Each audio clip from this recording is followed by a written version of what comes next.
All right, how's everybody doing tonight? Tons of excitement going on in the crowd here. My name is Pat Kay. This is my comedy. I hope it doesn't offend your tender sensibilities too much. I will give you fair warning, though. I am going to talk extensively about porn, puppies, and no, we're going to skip the politics for tonight. There's enough of that shit going around. Honestly, I don't know what's worse. The fact that like these immigrant children are being separated from their parents and being held in like vacant Walmarts, or the fact that like they have to go to fucking summer school too. You know, I mean, that's just a problem. You know, it's bad enough already, but goddamn it, summer school, that sucks. You know, I think historically camps have always been a bad idea. You know, I mean, the Jews probably didn't have a very good time.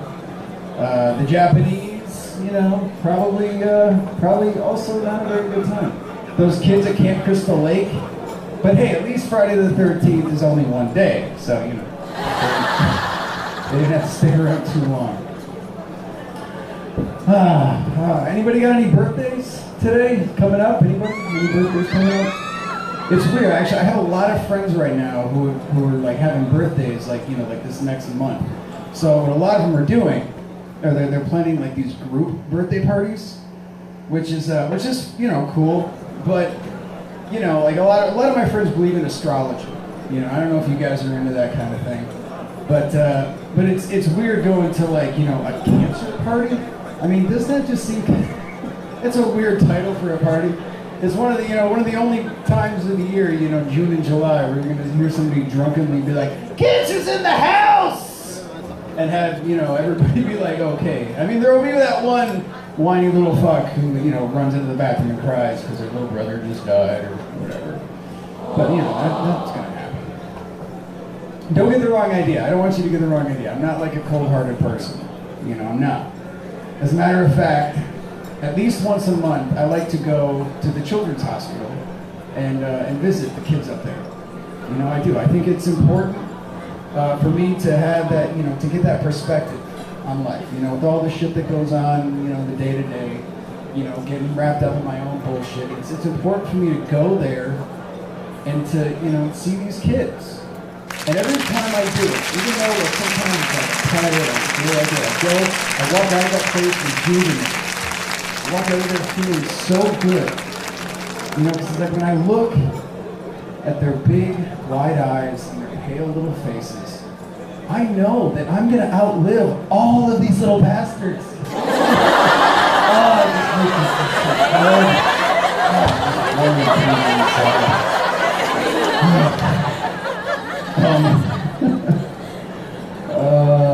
All right. Well, actually, I have a birthday coming up myself. Well, it's a few months away still, but I've been thinking about it a lot more now because of all these birthdays that have been going on. And you know, I'm going to be 40, and you know, I have an interesting perspective on that. A lot of people get really bummed out, you know, when they turn 40. And first of all, I'm super stoked just that my car insurance is going to go down. I think that's a huge benefit that is totally overlooked. But I get to be 40, you know? Unlike a lot of people, I get to be 40. I don't have to be 40, but I get to be 40. But in the meantime, I'm 39. And 39 is an interesting critical age for a man. Because as it stands right now, I'm still attractive to like college-age girls and middle-aged women, which is you know, a good place to be, I think. You know, and I've noticed that on Tinder now, a lot of people are using it as a platform to entrepreneur themselves, I guess is a nice way of saying it. So I've decided to take advantage of this forum and lend my services to these, you know, these middle-aged divorcees and widows, and then use that money to seduce their daughters. And I gotta tell you, I'm cleaning up.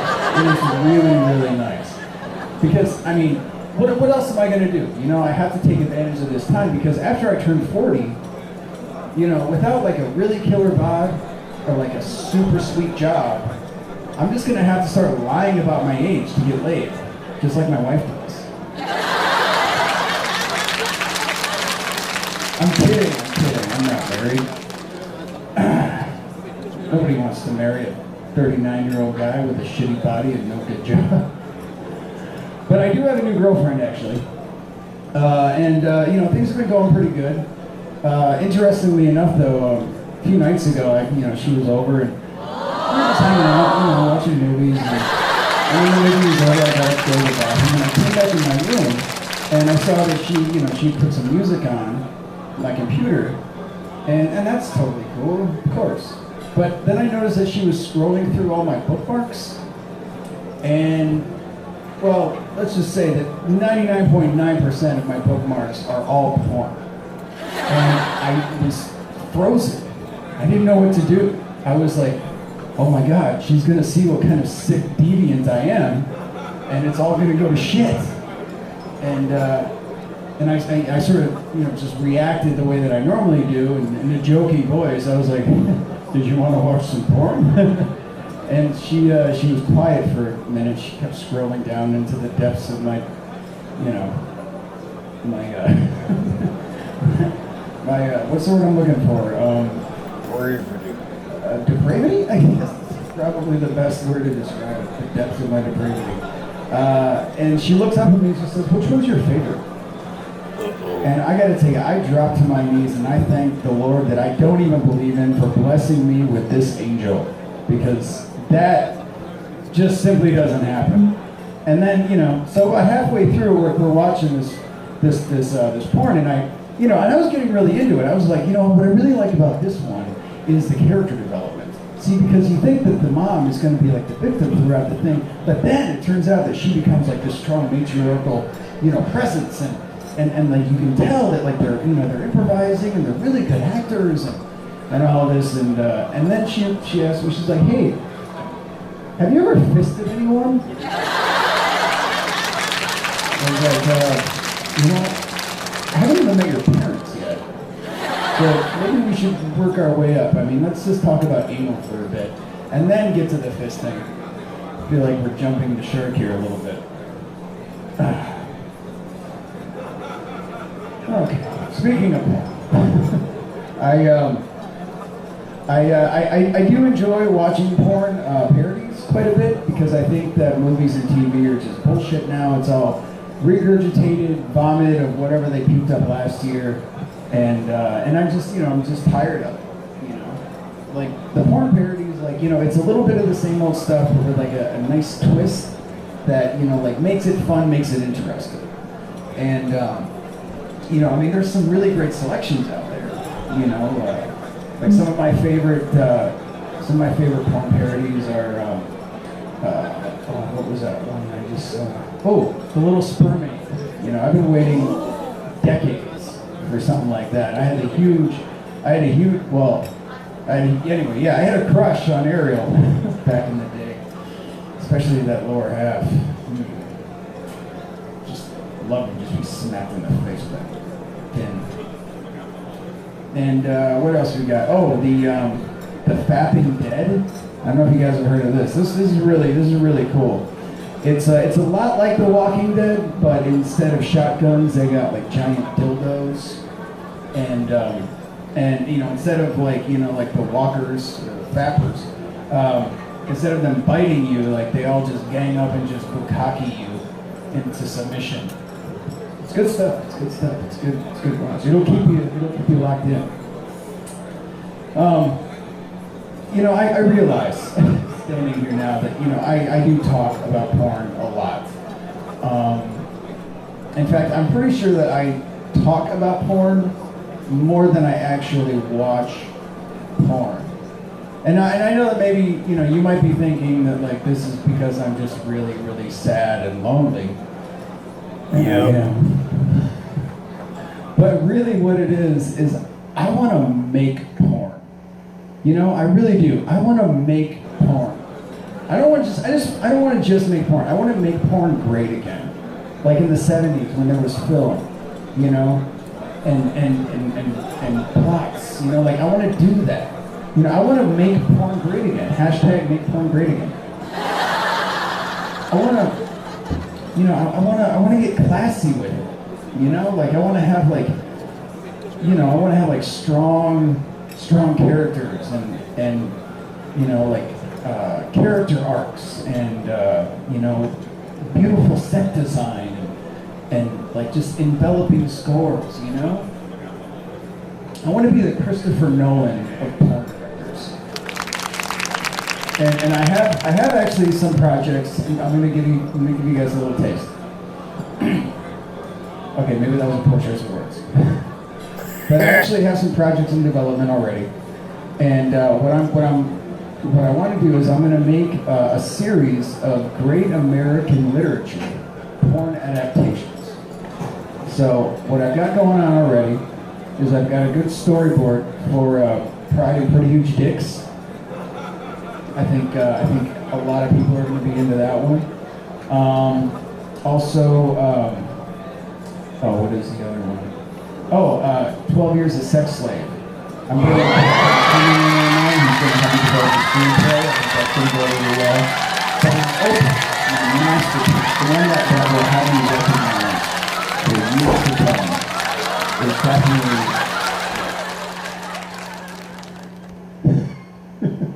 is definitely The Catcher in the Eye. I think that one is really going to get people's attention. Unfortunately, though, you know, I have this feeling that, you know, I'll end up losing the rights, and like, you know, a couple years later, there's going to be some terrible sequel, like The Catcher in the Brown Eye or something like that. You know, so, I mean, just the idea of it. I'm going to hell. I am going to hell. You know, this reminds me of when I was a kid. There was this house in my neighborhood, and it was you know, everybody had a house like this in their neighborhood. I think, like it was the coolest place. You know, like, you know, they'd have like the Easter egg hunts, you know, every Easter, and then like, you know, those massive barbecues, and then Halloween was like just off the fucking hook. You know, like this was like the first and the last house that you would show up at. You know, you just like switch up your costume with your buddy or something. You know. So, you know, you come back and you're, you know, Spider-Stein or, you know, Darth M&M or some shit like that. But, you know, like they give you like the king-size candy bars and then the little tiny fun my ass, you know? Like, and like the haunted house was really cool. But here's the thing, if you wanted to get in the house, if you wanted to get to like the backyard where all like the really cool toys and games and all that shit was, you had to say that you were friends with the guy's son. And that was a bummer, because this kid was weird. He was a weird kid. You know, he talked funny. You know, he like speak in like these monotones that like made you wonder when he was gonna flip out and, you know, turn on you. Like, you know, you'd see him like knock over somebody's lemonade stand because it was too close to his dad's house or something like that. You know, and he's always trying to like show you his magic tricks, you know, just out of nowhere, you know, like you don't care. But he'd be like, you need to see this, you know, and of course if you asked him to do it, he wouldn't, which just, you know, made you think that he was full of shit. And, you know, I just think that if any of that is anything like what it means to try to get into heaven, you know, I was successful stealing from Toys R Us for years, so I'm sure I can figure out a way to get an eternity somewhere. I don't think that's going to be a problem. What was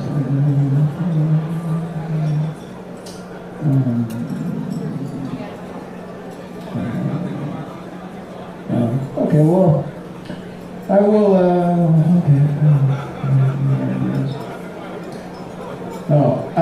okay, well, yeah, I'll get out of here.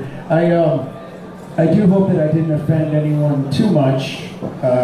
You know, I mean, we all have our, you know, our limits, our thresholds, and, you know, I mean, I have some too, believe it or not. There are things that offend me. In fact, you know, being that we're in a place that serves alcohol and people are drinking, I think it's important that I mention this. You know, having sex with somebody who's drunk while you're sober is probably like the most offensive thing that you can do.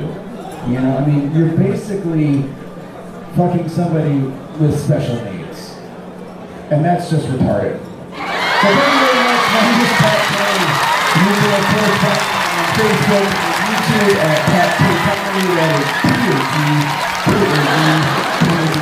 Thank you very much. Have a good night.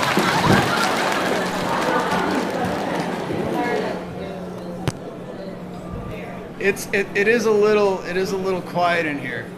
It's a little quiet in here, but it's okay. It's okay because you were there, and they're here, and we're here together. All right, thanks for watching. See you next time.